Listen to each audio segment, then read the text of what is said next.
It's your girl Sideline with Side. Y'all come to the sideline real quick because we need to talk about the Oklahoma Rage versus the Georgia Viper playoff game.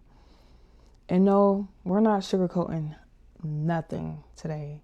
So the Oklahoma Rage beat the Georgia Vipers 13-6, and instead of the story being about Oklahoma, the whole conversation turned into what happened after the final whistle. That ending, that was not championship behavior. That was not passion. That was not emotions were high. That was straight up unsportsmanlike. And I said what I said. From the footage I watched, this was not just a little pushing and shoving.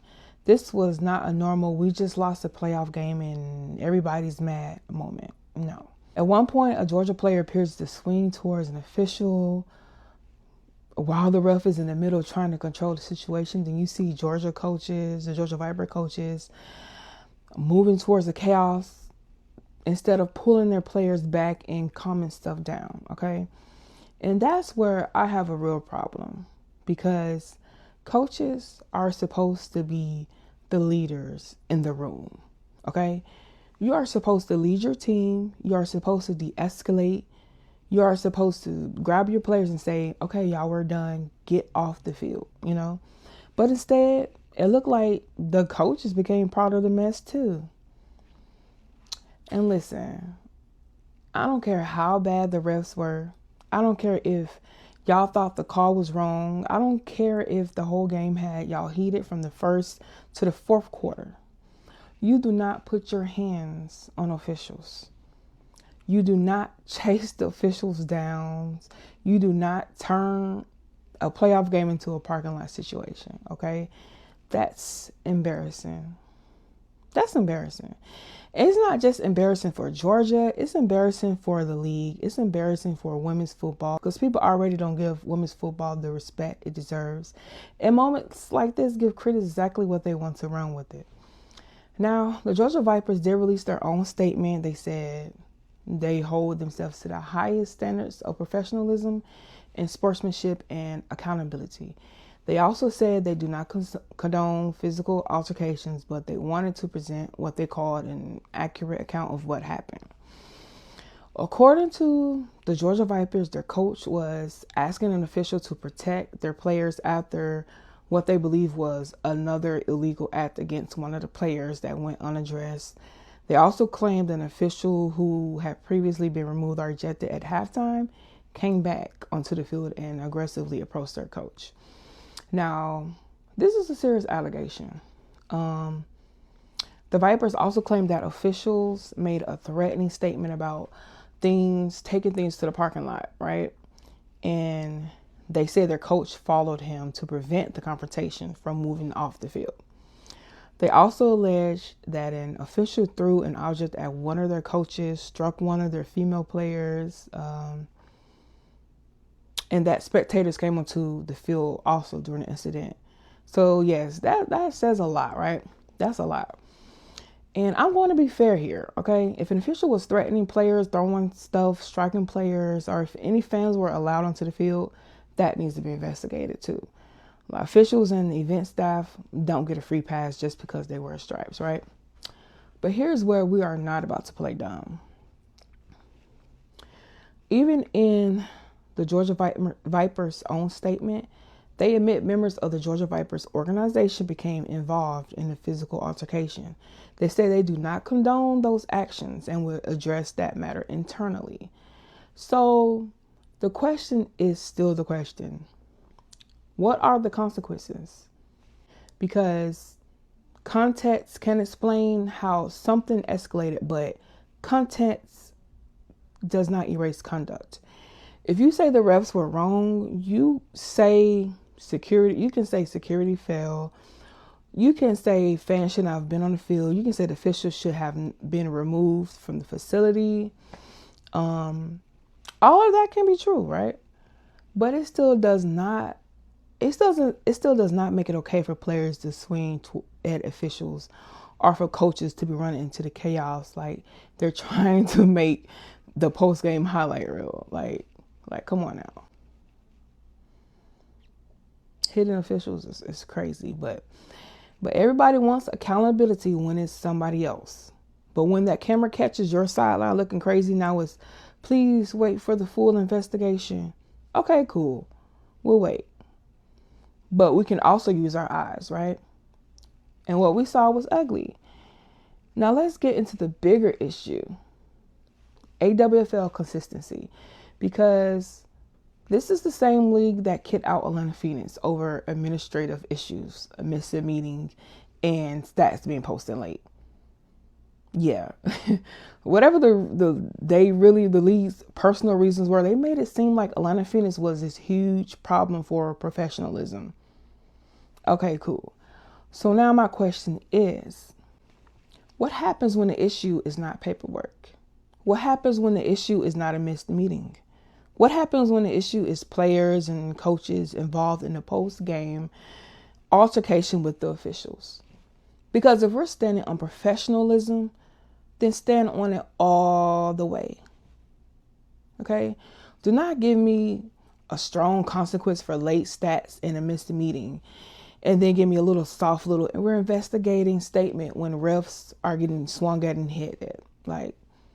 And yes, I saw the AWFL official statement too that said they are reviewing the game film, official reports, witness statements, and some other additional evidence. Okay, cute. But the real question is, what are the consequences? Because if Atlanta Phoenix can be removed for league admin issues, then what happens to a team whose players and coaches are involved in something this serious? Are we keeping the same energy or no? Let's be clear. Atlanta Phoenix was painted like the problem. People had a lot to say about Atlanta Phoenix, but Atlanta Phoenix did not end the playoff game swinging towards the refs. Atlanta Phoenix did not have coaches chasing the officials. Atlanta Phoenix did not turn the end of a playoff game into a league-wide embarrassment. So let's not act brand new now, okay? And another thing, Oklahoma Rage won the game. Congratulations. They should be getting talked about for winning. They should be getting their moment. That is a huge playoff win. But instead, the whole conversation got hijacked by poor sportsmanship. And that's unfair to Oklahoma, too. And honestly, that's on the Vipers. You can be mad. You can be disappointed. You can feel like the refs made bad calls. You can feel the game got away from you. But you still have to lose with some class. Everybody wants to be a champion when they're winning, but your character really shows when you lose. And what we saw at the end of that game, that was terrible character. That was poor leadership. That was not a good look. And I'm going to say this too. Bad officiating does not give you permission to act wild. We all watched games with terrible refs. We all seen bad calls. We all yelled at the TV, but there's still a line. And once that line gets crossed, that's not about football anymore. It becomes about discipline. It becomes about leadership. It becomes about safety. It becomes about whether the league is going to apply the rules equally. And the Vipers say they have preserved video evidence from multiple angles and will cooperate with the AWFL investigation. They also said this would be their only public statement until the league review concludes. Okay. All right, then let the review happen. But when that review is done, AWFL needs to be transparent about what standard they are enforcing, because professionalism cannot only matter when it's convenient. It cannot only matter when the league wants to make an example out of Atlanta Phoenix. It has to matter when the defending champs are involved too. And I'm going to say that again for the people in the back. Professionalism cannot only matter when it's convenient. Not a cute canvas statement, not a we'll handle it privately, not a little slap on the wrist. Real consequences.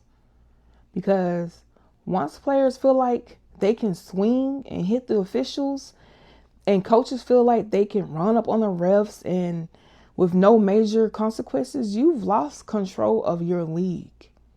And if officials were wrong too, discipline them too. If security failed, address that too.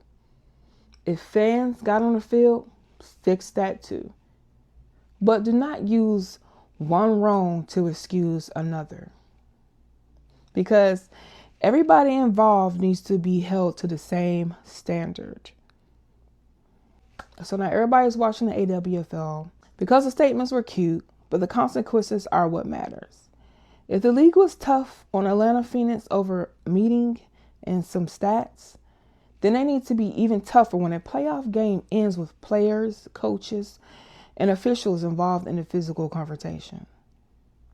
Because for where I'm sitting, this was not just a fight. This was a test. Test of leadership, a test of discipline, a test whether AWFL is really about integrity or only about control. So AWFL, keep the same energy.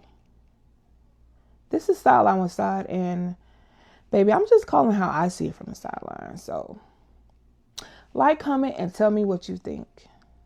Should the Georgia Vipers face serious consequences? Should officials be disciplined too? And is the AWFL going to hold everybody accountable equally? Because women's football deserves better than this, period.